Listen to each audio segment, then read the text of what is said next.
ॐ पूर्णमद पूर्णमिदं पूर्णाद् पूर्णमुदच्यते पूर्णस्य पूर्णमादाय पूर्णमेव अवशिष्यते। वह ईश्वर पूर्ण है। उस पूर्ण में से कुछ निकाल दो तो भी वो पूर्ण है, जो निकला वो भी पूर्ण है। मिला दो तो भी वो पूर्ण ही रहेगा। उसकी पूर्णता कभी नष्ट होने वाली नहीं है। वो सर्वव्यापी सत्ता है। और उसी ईश्वर ने, परम ब्रह्म परमेश्वर ने इस सृष्टि की रचना की। किस प्रकार से जीवों को बनाया, तो किस प्रकार से अनेक प्रकार के जीव जो सुख दुख का अनुभव करते हैं, जो कभी रोते हैं तो कभी हंसते हैं, कभी उदास हो जाते हैं, कभी प्रसन्न हो जाते हैं। जीवन में अनेक ही प्रकार के भाव जीव के मन में उत्पन्न होते हैं। अनेकों भाव उत्पन्न होते हैं, अनेकों अनुभूतियां होती हैं। लेकिन ये अनुभव कौन करता है, किसे होता है, आधार क्या बनता है, किस कारण से बनता है। इस संपूर्ण संसार की रचना संत शिरोमणि गोस्वामी तुलसीदास जी ने कहा कि जड़ चेतन गुण दोषमय विश्व किन्ह करतार, कि जड़ और चेतन से मिलाकर इस संपूर्ण सृष्टि को बना दिया, इस सृष्टि का निर्माण किया। चेतन क्या है, जड़ता क्या है, हम कितने आध्यात्मिक हैं, हम कितने सांसारिक हैं, कितने भौतिक हैं, इनसे मिलकर जीव का निर्माण हुआ है। लेकिन ये चैतन्य जगत, इसके विषय में उपनिषदों में एक मंत्र आता है कि कैसे प्रभु ने इस चैतन्य जगत का निर्माण किया। प्रश्न उपनिषद के अंदर सह इच्छाम चक्रे कस्मिन्नह मुत्क्रांत उत्क्रांतो भविष्यामि कस्मिन्वा प्रतिष्ठिते प्रतिष्ठास्यामिति, अर्थात ईश्वर ने आदि में जगत की रचना करने वाले परम पुरुष परमेश्वर ने विचार किया कि मैं जिस ब्रह्मांड की रचना करना चाहता हूं, उसमें एक ऐसा कौन सा तत्व डाला जाए कि जिसके न रहने पर मैं स्वयं भी उसमें न रह सकूं, अर्थात रहते हुए भी मेरी अनुपस्थिति प्रकट हो, उपस्थिति प्रकट ना हो, मेरी सत्ता स्पष्ट रूप से व्यक्त ना रहे और जिसके रहने पर मेरी सत्ता स्पष्ट प्रतीत होती रहे। और ये वस्तु, ये तत्व थी चेतना। और इस चेतना से ही जीव का निर्माण हुआ। पुरुष और प्रकृति को मिलाकर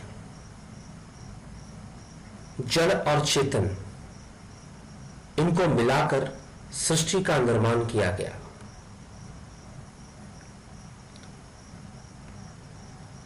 इस जीव के अंदर प्रकृति है, पुरुष है, शरीर है, शरीरी है, जड़ है, चेतन है, matter and energy, combination of matter and energy, अनात्मा एवं आत्मा, शरीर और शरीरी, देह और देही, इससे मिलकर जीव का निर्माण हुआ। और भगवान श्री कृष्ण श्रीमद् भगवद गीता में अर्जुन को यही तथ्य समझाते हुए कहते हैं, मम योनिर महद ब्रह्म तस्मिन् गर्भम दधाम्यहम् संभवः सर्वभूतानां ततो भवति भारत। हे अर्जुन, मेरी महत ब्रह्म रूप मूल प्रकृति संपूर्ण भूतों की योनि है, अर्थात गर्भाधान का स्थान है। और मैं उस योनि में चेतन समुदाय रूप गर्भ को स्थापन करता हूं। उस जड़ चेतन के संयोग से सब भूतों की उत्पत्ति होती है। भगवान कृष्ण अर्जुन को समझाते हुए जीवों की उत्पत्ति के विषय में, भूतों की उत्पत्ति के विषय में बताते हैं कि जड़ और चेतन से इनके संयोग से मैं जीव जगत का निर्माण करता हूं और जीवों का निर्माण करता हूं। अर्थात प्रत्येक जीव के अंदर चेतनता भी है जो कि उसके अस्तित्व का कारण है, और उसके अंदर जड़ता भी विद्यमान है। इन दोनों चीजों के संयोग से ये सृष्टि बनी और संपूर्ण जीवों का निर्माण हुआ। तो आज हम इस विषय पर चर्चा कर रहे हैं कि जीव क्या है और जीव का निर्माण, ये जीव जो सुख दुख का अनुभव करता है,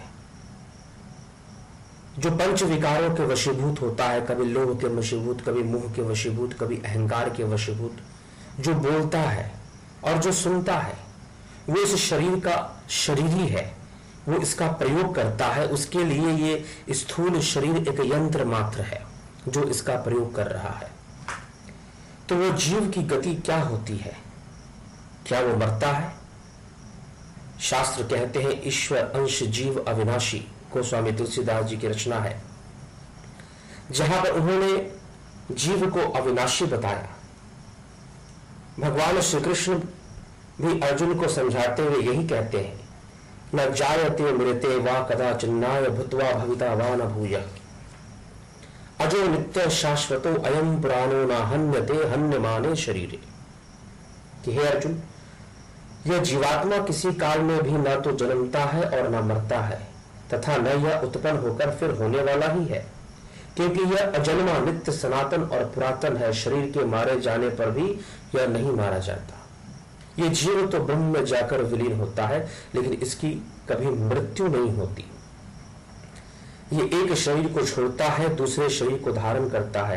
वासांसि चरणानि यथा विहाय नवानि गृह्णाति नरो पराणि तथा शरीराणि विहाय चरणान्यानि संयाति नवानि देहि। जैसे मनुष्य पुराने वस्त्रों को त्याग कर दूसरे नए वस्त्रों को ग्रहण करता है, वैसे ही जीवात्मा पुराने शरीरों को त्याग कर दूसरे नए शरीरों को प्राप्त हो जाया करता है। ये जीवात्मा की गति है। और फिर ये जीव दूसरे शरीरों को प्राप्त कर फिर से अपने कर्मों के अनुसार, अपने गुणों के अनुसार सुख दुख का भोग करता है। जब हम इस विषय में चर्चा करते हैं तो कुछ संतों की वाणियों में वर्णन आता है कि 84 लाख योनियां होती हैं और 84 लाख योनियों में जीव भटकता है। थोड़ा सा हम विचार करें इस 84 लाख योनियों के ऊपर कि 84 लाख योनियां किस प्रकार की हैं। कई लोगों का मानना है 84 लाख योनियां कुत्ते की योनि, बिल्ली की योनि, और कई पशु हैं, कई जानवर हैं, उन योनियों में जाकर जीव भटका करता है। लेकिन जब बात 84 लाख तथ्य की आती है तो क्या इस संसार में 84 लाख योनियां हैं? उससे कम है या उससे ज्यादा है? अगर हम इस क्षेत्र में थोड़ी खोज करें, थोड़ा अध्ययन करें, भौतिक दृष्टिकोण से अगर हम इस तथ्य को समझने का प्रयास करें, और ज्यादातर लोग भौतिक दृष्टिकोण से ही सोचते हैं, 84 लाख योनियों का शब्द का प्रयोग जब उनके समक्ष होता है तो वही सोचते हैं कि अनेक प्रकार के जीव, स्पीसीज, बहुत तरह के जीवों की प्रजातियां हैं, 8.4 million species of life forms, ऐसा सोचकर वो चलते हैं। वैज्ञानिक हुए एक डैन ग्राउ एंड वेन सुंग ली, जिन्होंने एक पुस्तक लिखी फंडामेंटल्स ऑफ मॉलिक्यूलर इवोल्यूशन, जिसके अंदर उन्होंने एक अनुमान लगाया है कि इस पृथ्वी पर इस समय 4.5 मिलियन टू 10 मिलियन स्पीसीज हैं, और आज भी नए स्पीसीज, नई प्रजातियां जीवों की खोजी जा रही है। Currently new species are being discovered every day. प्रत्येक दिन जीव की एक ना एक प्रजाति मिल जाया करती है। अब तो फिर तो ये असंख्य है। अगर इस तथ्य को हम वेदों के या शास्त्रों के इस तथ्य से मिलाएं कि ईश्वर की रचना अनंत है, तो यह स्पष्ट हो जाता है कि उसकी रचना अनंत है। वो अपने रचना कार्य को नहीं रोकता। लेकिन जब बात 84 लाख की आती है तो यहां पर यह तथ्य झूठी साबित हो जाती है। 84 लाख योनियां जब कहा जाता है, या फिर हम वैदिक ग्रंथों का अगर अध्ययन करते हैं, गीता उपनिषद जो कि वेदों के भाष्य हैं, उनका अध्ययन करते हैं तो उनमें जीवों की गति का वर्णन है कि जीव एक देह को त्यागने के बाद किस आधार पर, किस सिद्धांत पर, कौन सा विज्ञान कार्य करता है जिसके आधार पर जीव एक देह को छोड़कर दूसरा देह धारण करता है, एक शरीर को छोड़कर दूसरे शरीर धारण करता है। भगवान श्री कृष्ण श्रीमद् भगवद गीता में अर्जुन को बहुत विधि से इस तथ्य को समझाते हैं, लेकिन गीता, उपनिषद और वैदिक ग्रंथों में कहीं पर भी 84 लाख शब्द का प्रयोग नहीं मिलता है। लेकिन आधुनिक युग में कई भक्त संतों की वाणियों में 84 लाख शब्द का प्रयोग मिल जाया करता है। लेकिन जहां पर भी ये शब्द का प्रयोग मिलता है वहां पर कहीं पर भी 84 लाख योनियों का तात्पर्य 84 लाख जीवों से या उनकी प्रजातियों से नहीं है।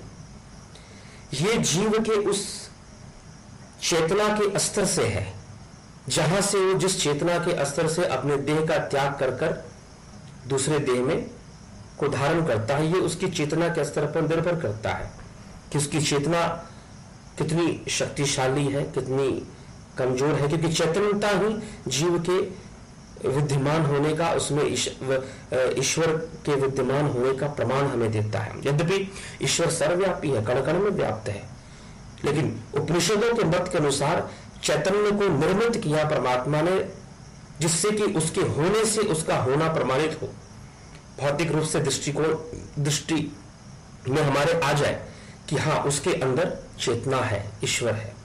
लेकिन जैसे ही वो नहीं रह जाती तो ऐसा लगने लगे कि जैसे ईश्वर ही नहीं है, वो निष्क्रिय हो जाती है, वो जीव निष्क्रिय हो जाता है। इसलिए ये चैतन्य जगत, चैतन्य और जड़ से मिलकर परमात्मा ने इस सृष्टि का निर्माण किया है। और हमारे धर्मशास्त्र, हमारे उपनिषद ऐसा ही करते हैं। भागवत महापुराण में तो 4 प्रकार के जीवों का वर्णन, जरायुज, फिर अंडज, फिर स्वेदज और फिर उद्भिज, 4 प्रकार के भौतिक दृष्टिकोण से 4 प्रकार के जीव संसार के अंदर होते हैं। लेकिन जीवों का अपना देह त्याग कर कर किसी भी योनि के अंदर प्रवेश करना, इसका क्या आधार है? वो जरायुज बनेगा, अंडज बनेगा, स्वेदज बनेगा, उद्भिज बनेगा, या फिर फंडामेंटल्स ऑफ मॉलिक्यूलर इवोल्यूशन के अंदर जो एक एस्टिमेट, जो अनुमान लगाया गया है 4.5 million to 10 million species are present in this world, वो किस योनि के अंदर जाएगा, किस प्रजाति में वो जाके प्रवेश करेगा, इसके पीछे कौन सा सिद्धांत, वो चेतना का स्तर उसका क्या होगा जीव का, और फिर वो कौन से योनि को प्राप्त हो सकता है, कैसी योनि को प्राप्त हो सकता है, किस आधार पर वो अपना एक शरीर को छोड़कर दूसरे शरीर को धारण करता है, आखिर वो आधार क्या है।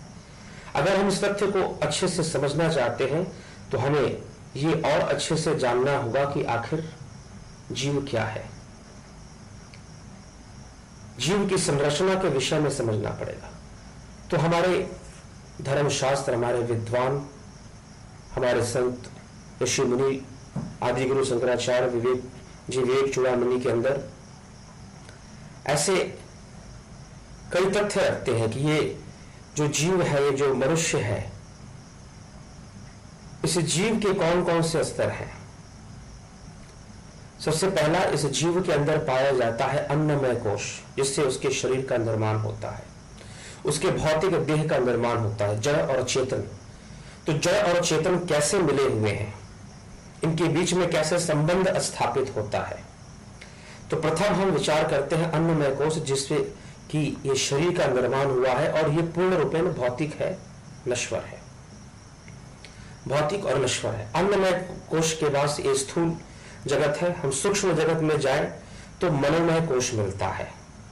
मनोमय कोश सूक्ष्म है लेकिन है भौतिक, फिजिकल।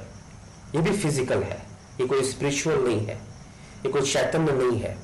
हम जो भोजन ग्रहण करते हैं उसी से हमारा भोजन, ग्रहण किया हुआ भोजन मन को शक्ति प्रदान करता है, मन का निर्माण करता है।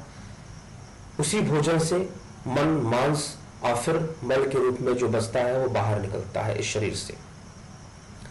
तो मन का भी निर्माण होता है। इसलिए मनोमय कोश ये कोई आध्यात्मिक कोश नहीं है, ये कोई स्पिरिचुअल नहीं है, ये भी एक फिजिकल और एक भौतिक ही है। और उसके बाद प्राणमय कोश, प्राणमय कोश जो कि आध्यात्मिक जगत से संबंध रखता है, लेकिन यह भी फिजिकल है, यह भी भौतिक ही है। फिर विज्ञानमय कोश जो कि आध्यात्मिक है, आध्यात्मिक ज्ञान से, आध्यात्मिक साधना से इस कोश की जागृति होती है, इसकी वृद्धि होती है, इसका विकास होता है। हम कहते हैं विवेक की जागृति। गोस्वामी तुलसीदास जी ने रामचरितमानस में लिखा, बिनु सत्संग विवेक ना होई। विवेक की जागृति होती है, आध्यात्मिक है, लेकिन ये संबंध रखता है भौतिक जगत से।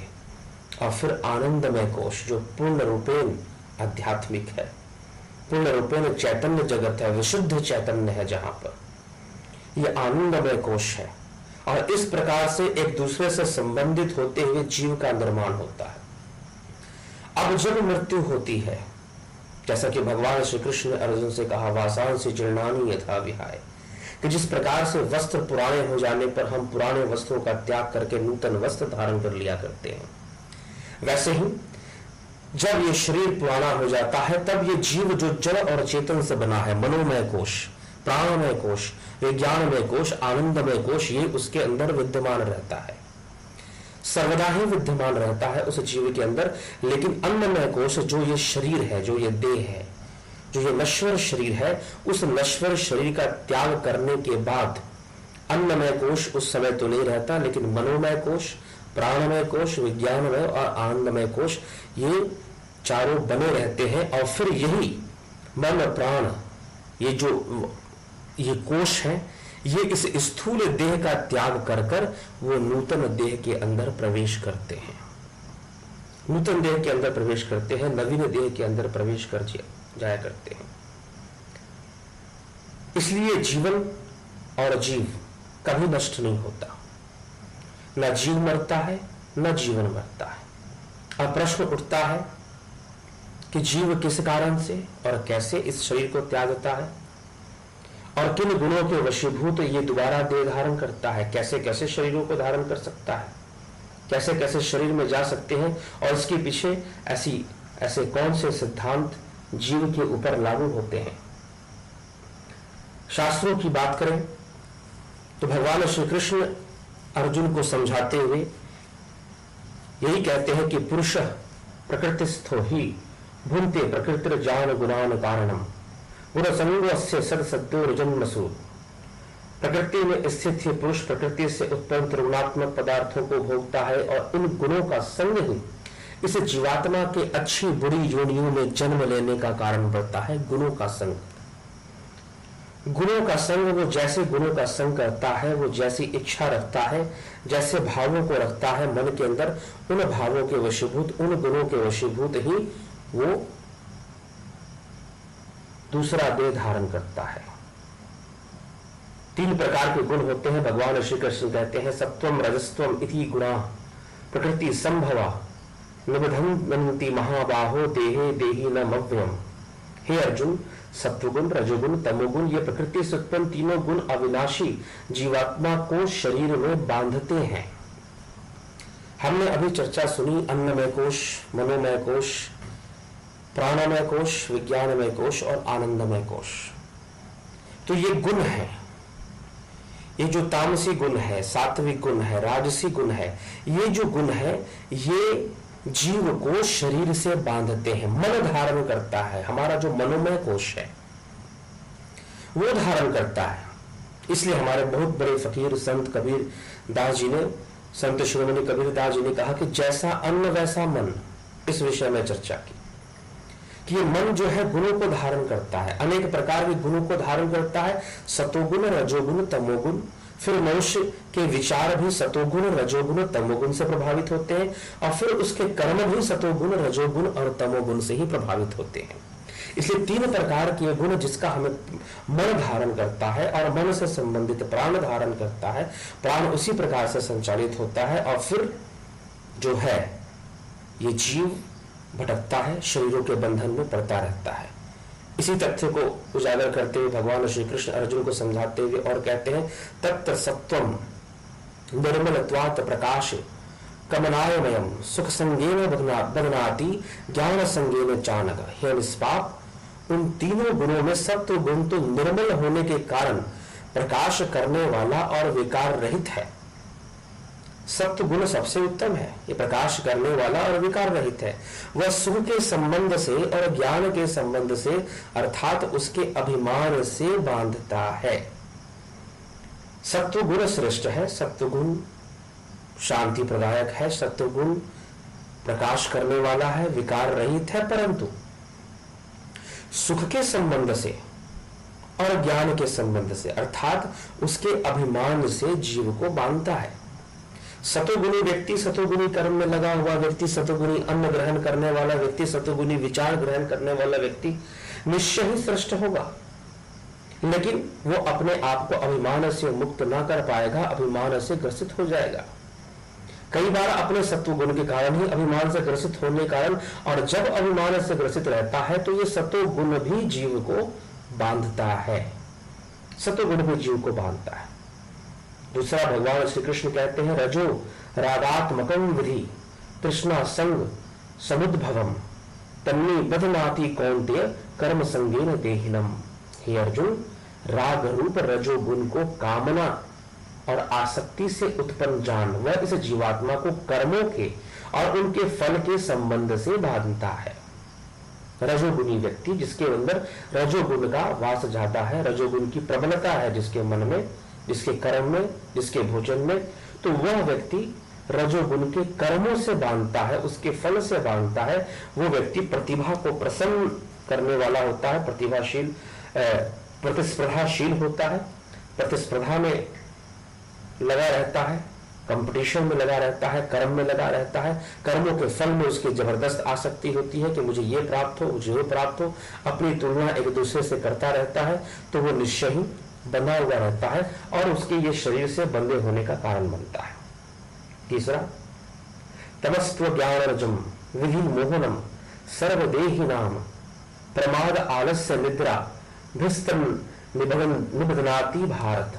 हे अर्जुन, जब देहाभिमानियों को मोहित करने वाले तमोगुण को तो अज्ञान से उत्पन्न जान, वह इस जीवात्मा को प्रमाद, आलस्य और निद्रा के द्वारा बांधता है। कि ये जो तमोगुण है जीव को प्रमाद, आलस्य, भोगी प्रवृत्ति को पैदा करता है। व्यक्ति हमेशा आराम और सुख को पसंद करता है और उस प्रकार से ही जीवन जीना चाहता है, प्रमादी जीवन जीना चाहता है, इसलिए अत्यंत आसक्ति के वशीभूत रहता है।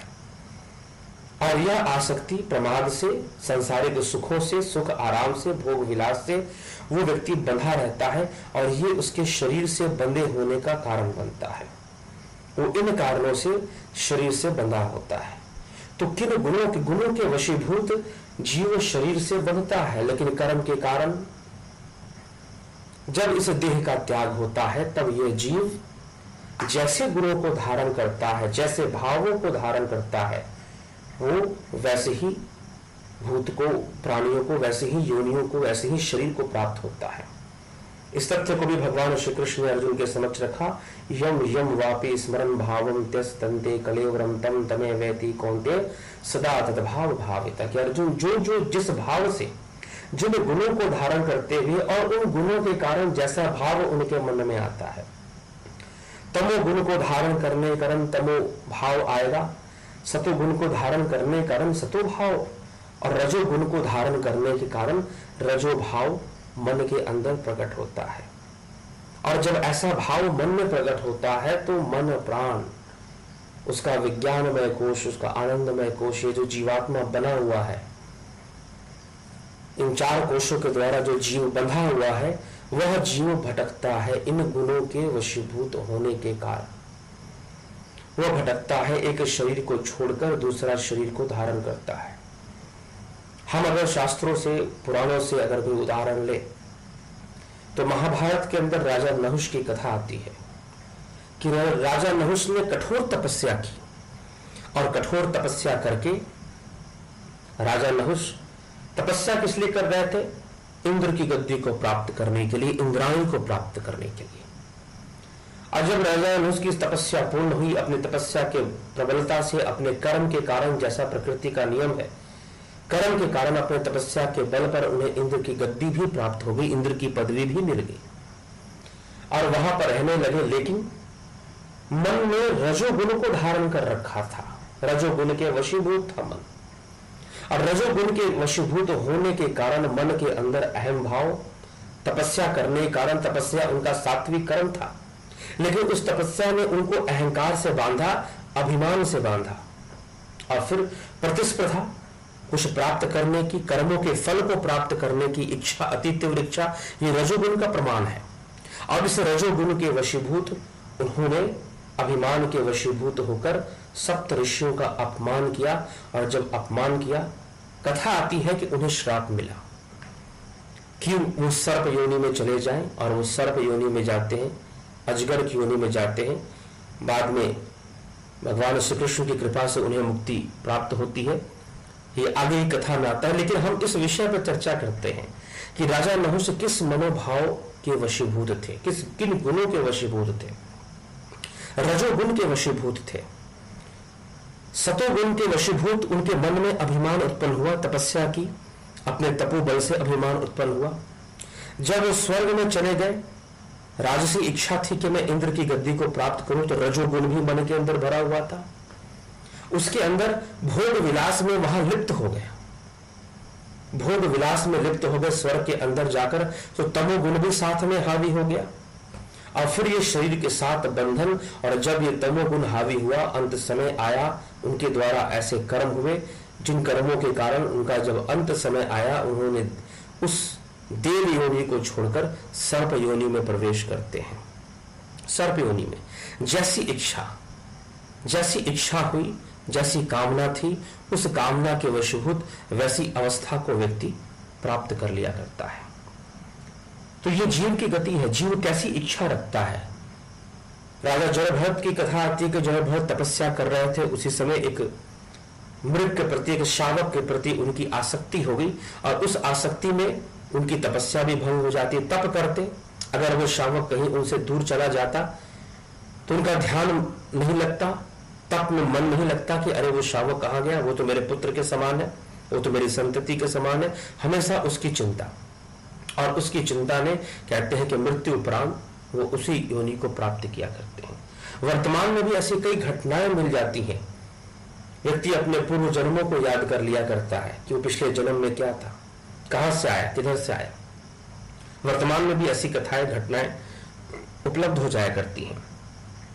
तो ये जीव के एक देह को छोड़कर दूसरे देह को धारण करने की प्रक्रिया है। वो मन में कैसे भाव रखता है, वो कैसी इच्छा रखता है। भगवान श्री कृष्ण अर्जुन से कहते हैं कि मैं जीवों की सारी इच्छाएं पूर्ण करता हूं, लेकिन हे अर्जुन, वो इच्छा कैसी रखता है, ये उस पर निर्भर करता है।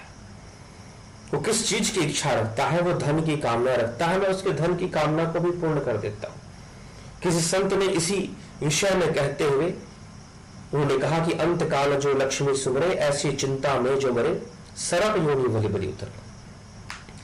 कि धन का चिंतन करने वाले, ऐसे भावों में रहने वाले लोग सर्प जैसी योनियों में, सर्प योनि कहने का मतलब ऐसी योनियों को वो प्राप्त हो सकते हैं, क्योंकि उनका मनोभाव ऐसा है। वो ऐसी योनियों में जा सकते हैं, ऐसे देह को, क्योंकि वो ऐसा चाहते हैं। तो जो हम चाहते हैं, जो जिसकी कमी हमें महसूस होती है, उसको हम प्राप्त करते हैं, जिसका हम चिंतन करते हैं। ये बहुत ही साधारण सा सिद्धांत है, सार्वभौमिक, यूनिवर्सल है। स्वामी विवेकानंद ने इस विषय में कहा, what ever you think that you will be, जैसा आप सोचेंगे वैसा आप हो जाएंगे। जिन चीजों के आप चिंतन करते हैं, आप उन अवस्थाओं को, उन चीजों को अपनी ओर आकर्षित करते हैं। ये आकर्षण का नियम है, और यही सिद्धांत पुनर्जन्म के नियम पर लागू हो जाता है। ये बड़ा ही वैज्ञानिक है। कुछ लोग जो ये दावा करते हैं कि पुनर्जन्म नहीं होता, यद्यपि इस संसार में जितने भी धर्म हैं, संप्रदाय हैं, जो धर्म के विषय में चर्चा करते हैं, वो कहीं ना कहीं प्रत्यक्ष या अप्रत्यक्ष रूप से जीव की आगे की गति को मानते हैं। इस देह को त्यागने के बाद जीव की आगे की गति होती है। कुछ समुदाय, कुछ मत, कुछ मतांतर का मानना यह है कि भाई वो किसी दूसरे शरीर में नहीं जाता। कुछ कह देते हैं कि नहीं, नरक में चला जाएगा, स्वर्ग में चला जाएगा, दोजख में चला जाएगा, जन्नत में चला जाएगा, लेकिन जाएगा कौन? कुछ बचेगा तभी तो जाएगा। इसलिए मृत्यु उपरांत कुछ है जो इस देह को छोड़कर कहीं जाता है, उसकी गति होती है। गति होती है मतलब वो चलायमान है, वो कहीं जाता है, वो नष्ट नहीं होता। चाहे हम उसको स्वर्ग में, नर्क में जाना कहें, या दोजख जन्नत में जाना कहें, या फिर हम उसको किसी देह में जाना कहें, पूरे विश्व में कोई ऐसा धर्म या कोई ऐसे संत या कोई ऐसे धर्म प्रचारक जिन्होंने इस अपने ज्ञान के प्रचार से सृष्टि को आलोकित किया हो, वो इस तथ्य को नहीं कहते कि जीव मृत्यु के बाद जीव की कोई गति नहीं है। जीव की गति है। संपूर्ण धर्म मानते हैं इस तथ्य को कि जीव की गति है, इस देह के त्यागने के बाद उसके आगे की गति है, और वो गति निर्भर करती है। श्रीमद् भगवद गीता, उपनिषद, हमारे धर्म शास्त्र इस तथ्य को उजागर करते हैं कि जीव, ये जो मनोमय कोश है, वो क्या क्या धारण करके बैठा है, कैसे गुणों को धारण करके बैठा है, कैसी इच्छाएं हैं उसके अंदर। ये बहुत ही वैज्ञानिक तथ्य है। अगर हम इसे विज्ञान के माध्यम से और समझना चाहें तो एक बहुत ही साधारण सा उदाहरण है, जब कोई केमिकल रिएक्शन होता है, रासायनिक प्रतिक्रियाएं होती हैं, तो किस आधार पर होती है? एक हाइड्रोकार्बन है, एक कैंडल है, एक मोमबत्ती है, जब उसको जलाई जाती है तो उसके अंदर से धुआं निकलता है, हम देखते हैं वो जलती है, गायब हो जाती है। आप कागज जलाओ तो राख बन जाएगा, लेकिन आप मोमबत्ती जलाओ तो वो गायब हो जाएगा, छोटा हो जाएगा। वो कहां चला गया? वो किधर चला गया? वो सॉलिड स्टेट से गैसेस स्टेट में कन्वर्ट हुआ तो फिर क्या हुआ? उस हाइड्रोकार्बन में से हाइड्रोजन निकला, कार्बन निकला, हाइड्रोजन ने ऑक्सीजन से जाकर मिलकर वाटर बना लिया, और कार्बन ने ऑक्सीजन से मिलकर कार्बन डाइऑक्साइड बना लिया। अब प्रश्न उठता है, इस वायुमंडल में तो अनेक प्रकार के गैसें हैं, अनेक प्रकार के तत्व हैं, लेकिन जब एक मोमबत्ती, जब कैंडल वैक्स जब वो जलता है तो ऑक्सीजन से जाकर ही हाइड्रोजन क्यों मिला, या ऑक्सीजन से जाकर ही कार्बन क्यों मिला? रसायन शास्त्र के वैज्ञानिकों से पूछे तो वो कहेंगे कि इसके अंदर जो कार्बन तत्व है, इसकी जो संरचना है, इसकी जो एटॉमिक स्ट्रक्चर जो इसका है, उसके अंदर जो इलेक्ट्रॉन्स है, वैलेंस इलेक्ट्रॉन्स है, वैलेंसी है, उसकी क्या वैलेंसी है, उस पर निर्भर करता है। उसे अपने आप को परिपूर्ण करने के लिए कितने इलेक्ट्रॉन्स चाहिए, और जिस तत्व से मिलेगा वो उसी तत्व से जाकर रिएक्ट करेगा, उसी तत्व से जाकर ही रिएक्ट करेगा, किसी और के पास नहीं जाएगा। वायुमंडल में चाहे जितने भी तत्व, वो जाकर ऑक्सीजन से ही मिलेगा और कहीं नहीं जाएगा। उसी प्रकार से किस इच्छा को लेकर, किस भावना को लेकर, किन गुणों को धारण कर कर ये जीव इस देह का त्याग करता है, उसी गुणों को वो प्राप्त होता है, उन्हीं योनियों को प्राप्त होता है, जहां पर जाकर उसकी जो इच्छाएं हैं, उसकी जो अपूर्ण कामनाएं हैं, वो पूर्ण हो जाए। बहुत ज्यादा व्यथित है तो भटकता भी है, अगर शांत है तो फिर वो अति शीघ्र ही शरीर को प्राप्त हो जाया करता है, किसी न किसी देह को धारण कर लिया करता है। इसलिए इस जीव की अवस्था क्या है, उसके भाव क्या है, उसके गुण क्या है, वो सोचता क्या है, इसलिए हम अपना जीवन निर्धारित करना चाहते हैं। देखा जाए तो प्रत्येक दिन मनुष्य का एक नया जन्म है। उसके मन में जब जब एक नया विचार आता है, उसका एक नया जन्म ही तो होता है। वो नया जन्म लेता है, नए तरीके से सोचना शुरू करता है, और अपने भविष्य का निर्माण स्वयं ही करता है, अपने कर्मों से करता है, अपने गुणों से करता है। वो स्वयं ही निश्चित करता है कि वो इस मृत्यु के उपरांत किस योनि में जाएगा, या अपने इसी जीवन में कैसे सुख दुखों को प्राप्त करेगा। ये कर्मों की श्रृंखला है, ये काल चक्र है, ये चलता आ रहा है। जीव अपने कर्मों से, अपने गुणों से ही ये सब कुछ निश्चय करता है। ये जीव के अपने हाथ में है। वो चाहे तो अपने कर्मों से अपने आप को शापित भी कर सकता है, नहीं तो अपने कर्मों से अपने आप को गौरवान्वित भी कर सकता है। आवश्यकता है इस सिद्धांत को समझकर जीवन जीने की, इस सिद्धांत को समझकर जीवन जीने की, एक ऐसा आध्यात्मिक जीवन कि हमारा आने वाला जीवन वो शांत हो, वो शांतिदायक हो, सुखदायक हो, वो गौरवान्वित जीवन हो, और हम उस जीवन को आनंदमयी रूप से जी सके, आनंद की प्राप्ति कर सके, और अपने जीवन का कल्याण कर सके। तो इसी के साथ मैं अपने विचारों को यहां विराम दूंगा। ओम सर्वे भवन्तु सुखिनः, सर्वे सन्तु निरामया, सर्वे भद्राणि पश्यन्तु, मा कश्चित् दुःखभाग् भवेत्। ओम शांति शांति शांति।